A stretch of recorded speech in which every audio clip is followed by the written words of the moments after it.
Hoje nós estamos começando mais uma série de mensagens aqui do Brazilian Ministry e a série que nós estamos começando hoje tem por título Coisas que Jesus Nunca Disse. É muito fácil a gente pegar frases clássicas e tentar atribuir essas frases a frases que Jesus disse. Por exemplo, olha só essas frases que eu tenho para você essa noite.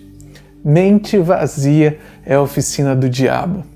Muito fácil atribuir essa palavra a Jesus, mas desculpa, essa frase não é uma frase que Jesus disse. Essa frase é um ditado popular.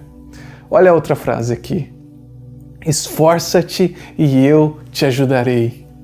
Essa é uma frase muito clássica, eu já ouvi essa frase várias vezes, mas ela também não é uma frase que Jesus disse. Mais uma, diga-me com quem tu andas e eu te direi quem és. Essa é uma frase que com certeza você poderia atribuir a Jesus Cristo, mas essa frase também não foi ele que disse. A voz do povo é a voz de Deus. Essa frase, com certeza, você já sabe, não foi Deus quem disse também, não foi Jesus que falou essa frase. A última, essa daqui, com certeza você vai pensar que é da Bíblia, mas desculpa, não é. Deus ajuda quem cedo madruga. Está escrito em 1 Heresias, capítulo 10, versículo 2. Brincadeiras à parte, essas são palavras que todo mundo usa, frases que todo mundo usa no dia a dia, mas que não tem nada a ver com as coisas que Jesus disse. Algumas em contexto, Jesus pode até ter dito algo parecido que leva a entender a essa frase, mas essas frases, do jeito que elas estão montadas, a estrutura dessas frases, com certeza não são frases que Jesus disse.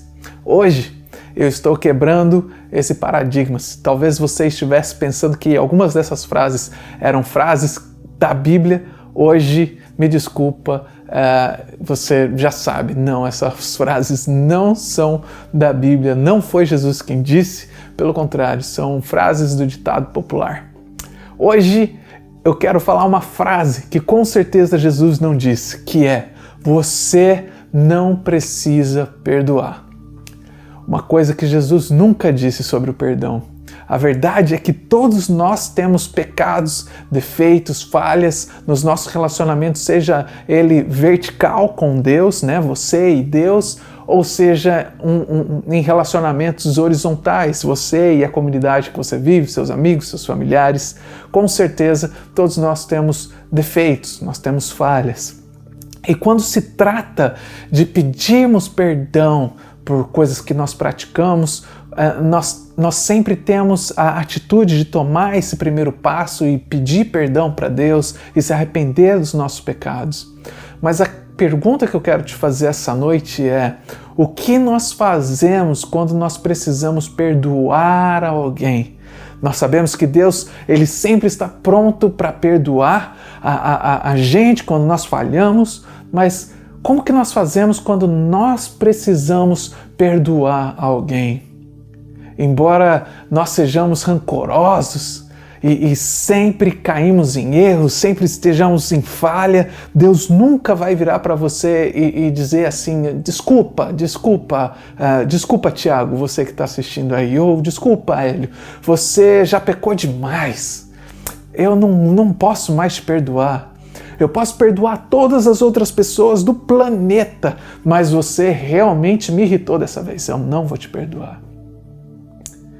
Isso é com certeza algo que Deus nunca diria, porque a graça de Deus, pela graça de Deus, nós podemos ser perdoados livremente toda vez que nós nos arrependemos de coração. Nós vemos em Mateus 6, o sermão da montanha, Jesus ali ensinando aos judeus, aos seus discípulos, como eles poderiam se relacionar com Deus, falar com Deus, e ele nos ensina ali em Mateus 6 como orar, como nós devemos falar com Deus. Jesus nos ensina como orar. Lucas, capítulo 6, no verso 9, diz assim: Portanto, vós orais assim: Pai nosso que estás nos céus, santificado seja o teu nome, venha o teu reino, faça-se a tua vontade, assim na terra como no céu. O pão nosso de cada dia dá-nos hoje. E perdoa-nos as nossas dívidas, assim como nós temos perdoado aos nossos devedores. E não nos deixe cair em tentação, mas livra-nos do mal. Pois teu é o reino, o poder e a glória para todos sempre. Amém. Essa é a oração padrão, é o modelo padrão de oração que Jesus nos ensinou no Sermão da Montanha. E Jesus, nessa oração padrão, ele não diz: perdoa-nos os nossos pecados, embora ainda estejamos cheios de rancor. Ele também não disse: eu vos perdoo e vocês não precisam perdoar os outros. Pelo contrário, ele diz aqui: perdoai as nossas dívidas assim como nós temos perdoado aos nossos devedores. É assim que a Bíblia nos ensina a nos relacionar com as outras pessoas. Mateus, no capítulo 6, verso 14, diz: Pois se perdoarem as ofensas uns dos outros, o Pai Celestial também lhes perdoará. Mas se não perdoarem uns aos outros, o Pai Celestial não lhes perdoará as ofensas. Toda vez que nós começamos a falar sobre perdão, sobre perdoar o próximo, sempre existe uma atmosfera que de repente está tudo tão legal, mas quando nós começamos a falar sobre isso, as coisas mudam. O assunto começa a ficar mais emocional e as pessoas começam a ficar com os nervos mais à flor da pele e eu acredito que você tem razão disso. Isso tanto é verdade que só o fato de eu ter começado a falar de perdão aqui nesse culto hoje, eu já vi 2, 3, 4, 5 pessoas já saíram da nossa live, só nesse momento que a gente está aqui falando sobre perdoar, brincadeiras à parte. Vocês estão todos aí, eu estou vendo que vocês estão assistindo. Mas você sabia que esse assunto é um assunto muito importante para a gente tratar? Não existe uma forma de você ser perdoado por Cristo, como nós aprendemos aí e acabamos de ler no capítulo 6 de Mateus. Se você não perdoa o teu próximo, você não consegue ser perdoado por Deus.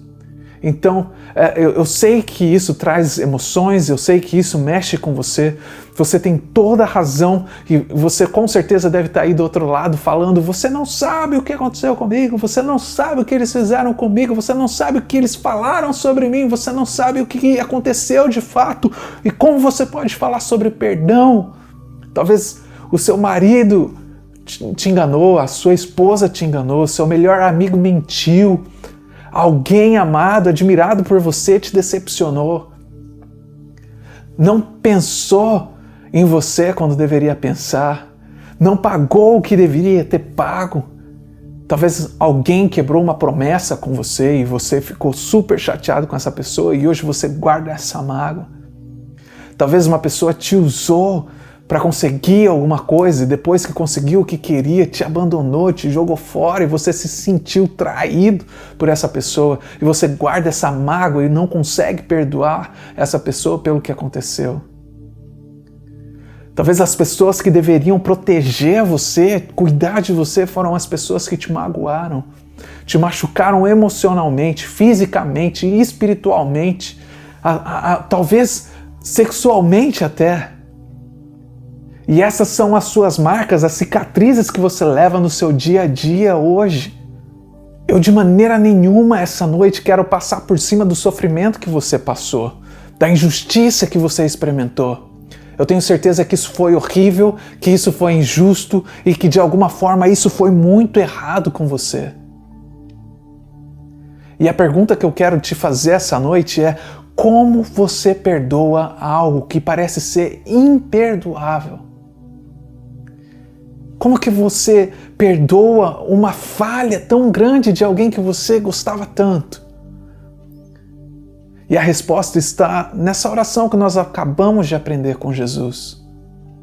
Ele nos ensinou a orar dizendo assim: Pai nosso que estás nos céus. O que ele quer dizer com isso? Ele não é apenas o meu Pai. Jesus não ensinou a gente a orar, meu Pai que está no céu. Ele diz, Pai nosso que está no céu. E isso nos leva a um relacionamento onde Deus tem outros filhos, e essa relação que nós temos com Deus é uma relação de muitos filhos, e a forma como nós nos relacionamos com os outros filhos de Deus importa para Deus. Se você é pai, se você tem mais de 2 filhos, se você tem 2 filhos, tem 3 filhos, você sabe exatamente o que eu estou te falando. Imagina que você tenha 3 filhos agora e tenham brigado, que seus filhos tenham se separado e o tempo passou e hoje eles não conversam, eles não são amigos, eles não têm nenhum relacionamento. Você convida para uma festa na sua casa e um filho não vai porque ele está brigado com o outro filho, é aquela confusão. Imagina a tristeza no coração de um pai ao ver os seus filhos brigados, separados por causa de circunstâncias da vida. Agora, imagina a alegria desse pai, sabendo que todos os seus filhos estão bem, sentados à sua mesa, reunidos, desfrutando ali da presença do pai. Nada deixa o pai mais feliz do que quando seus filhos estão bem e reunidos. Esse é o relacionamento que Deus tem com você, um relacionamento de pai, filho e família. Mateus 5, do verso 23 e 24, diz: Portanto, se você estiver apresentando uma oferta diante do altar e ali se lembrar de que seu irmão tem algo contra você, deixe sua oferta ali, diante do altar, e vá primeiro reconciliar-se com seu irmão. Depois volte e apresente a sua oferta. O nosso Pai Celestial diz: não traga a sua oferta quando você está brigado com o seu irmão. Vá, faça as pazes com ele e depois venha e me adore. Jesus está nos dizendo no livro de Mateus que você não pode receber o perdão de Deus sem que você perdoe aqueles que te ofendem. Em outras palavras, você nunca vai ser pleno na presença de Deus enquanto você não liberar perdão para outras pessoas. É como se a ofensa e o rancor fossem uma prisão, e a única chave que abre a porta dessa prisão é o perdão. Nós precisamos entender que se nós vivemos debaixo de ressentimento, de ódio, nós estamos vivendo continuamente debaixo de uma pressão que está afetando a nossa alma, envenenando a nossa alma. E você pode até dizer, mas Renato, eu não estou lá, eu não consigo perdoar, eu não consigo liberar perdão, eu ainda estou louco de raiva por tudo que aconteceu. Como que eu faço? Jesus disse em Mateus 5, 43, 44, vocês ouviram o que foi dito, ame o seu próximo e odeie o seu inimigo. Mas eu, Jesus dizendo, eu lhes digo, amem os seus inimigos e orem por aqueles que te perseguem.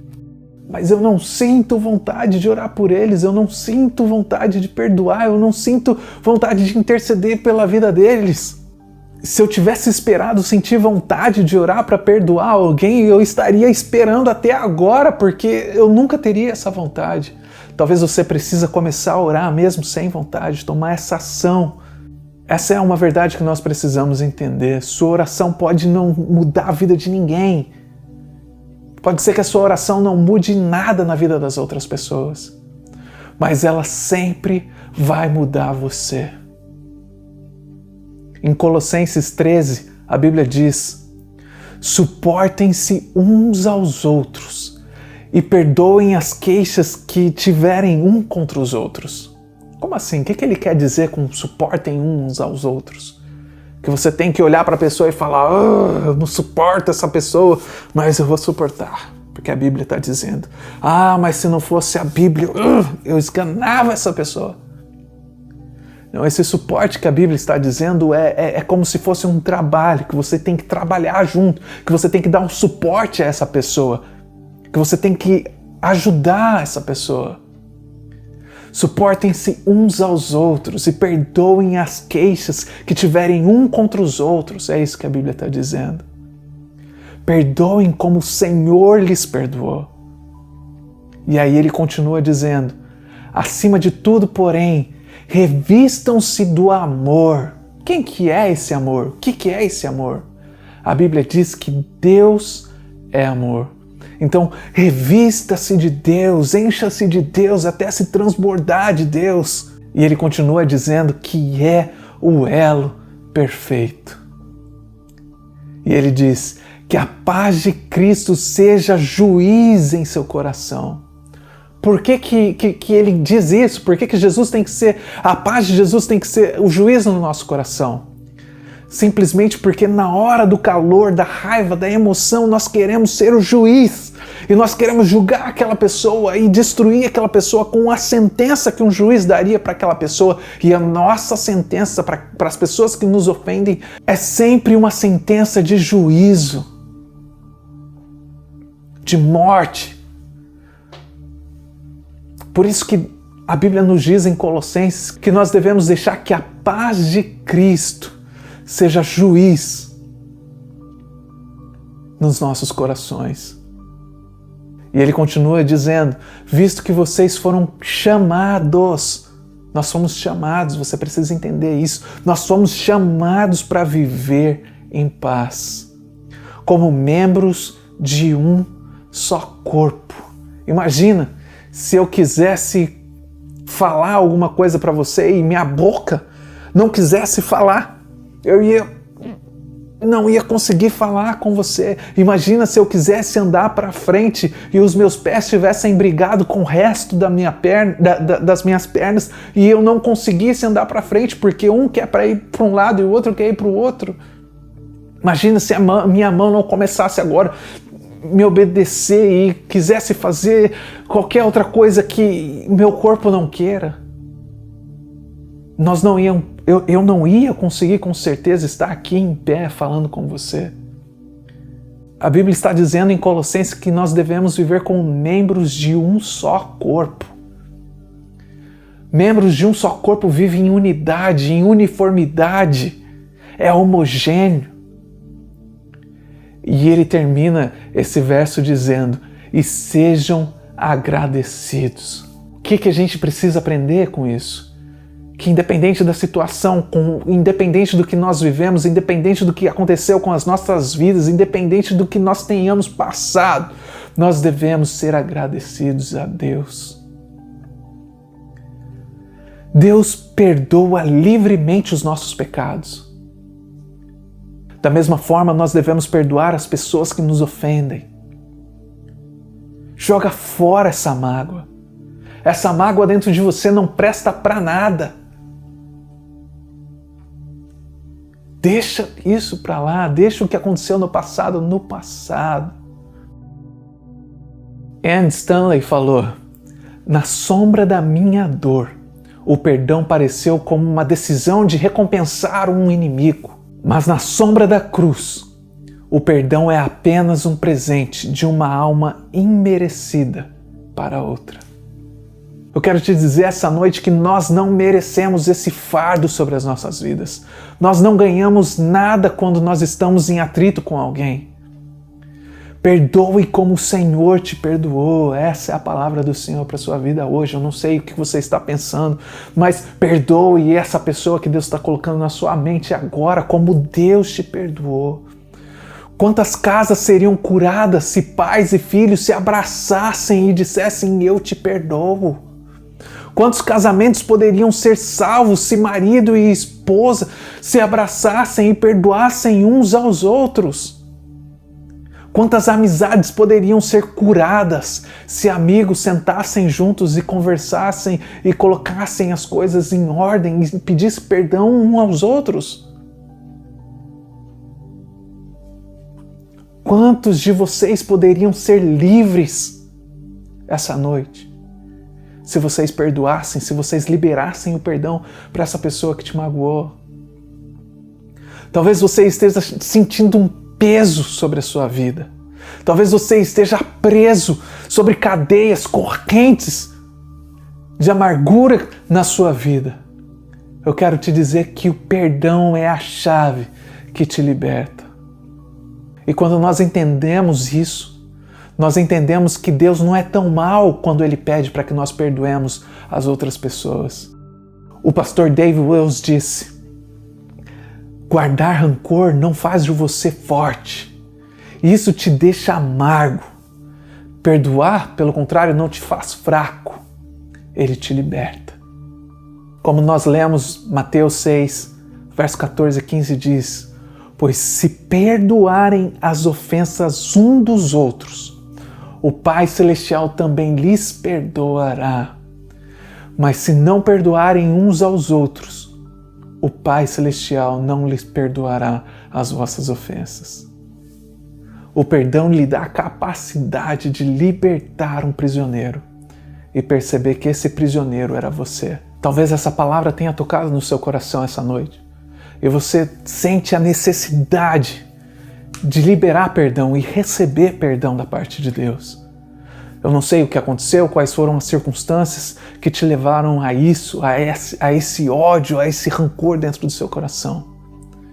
Mas essa noite, se você liberar perdão, você vai receber perdão da parte de Deus. O perdão, ele não ajuda a pessoa, talvez, que você tenha atrito, mas esse perdão com certeza vai aliviar a sua alma.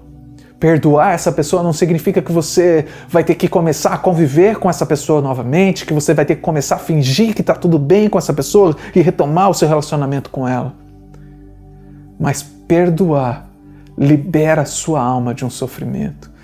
Perdoar faz com que Deus te perdoe, porque você só pode ser perdoado por Deus, realmente, quando você perdoa. Talvez essa noite você precise sentir essa liberdade do Espírito Santo na sua vida, livre dessas amarras, dessas cadeias que te prendem. Talvez você nunca tenha ouvido da palavra de Deus, talvez você nunca tenha feito a sua decisão pessoal por Cristo. Hoje é a noite que você tem a oportunidade de fazer isso, de entregar a sua vida a Cristo e tirar todas essas cadeias que estão te prendendo, deixar todo esse embaraço do pecado e viver uma nova vida feliz com Cristo. Se esse é você essa noite, eu gostaria que você fechasse os teus olhos nesse momento e que você fizesse essa oração junto comigo. Deus, muito obrigado, Senhor, por esse momento onde nós ouvimos a Tua palavra. Pai, eu sei que eu sou um pecador, que eu não sou merecedor do Teu amor, mas eu te agradeço pela vinda do Teu Filho Jesus Cristo, por Ele ter morrido na cruz do Calvário no meu lugar. Pai, eu quero liberar perdão agora, Senhor, para todas as pessoas que um dia me ofenderam, para todas as pessoas que um dia me magoaram. Senhor, eu libero perdão agora em nome de Jesus. Pai, e assim como eu libero esse perdão, eu quero receber o Teu perdão pelas minhas falhas, pelas minhas fraquezas. Pai, envia o Teu Espírito Santo agora para morar dentro do meu coração. Pai, que Ele entre dentro de mim, que Ele faça uma mudança completa, que Ele tire toda a sujeira, Senhor, que talvez esteja dentro do meu coração, que Ele limpe a minha mente, Senhor, de todos os pensamentos impuros e que a partir de hoje o Espírito Santo venha fazer uma transformação completa na minha vida. Pai, que as pessoas possam olhar para mim e ver, Senhor, algo diferente, que elas possam ver a luz do Teu Espírito Santo brilhando na minha vida. E que eu possa, Senhor, ter coragem de contar a outras pessoas sobre essa transformação que o Senhor está fazendo na minha vida. Nós te pedimos isso, Deus, em nome do Teu Filho Jesus Cristo. Amém, amém e amém. Seja bem-vindo à família de Deus.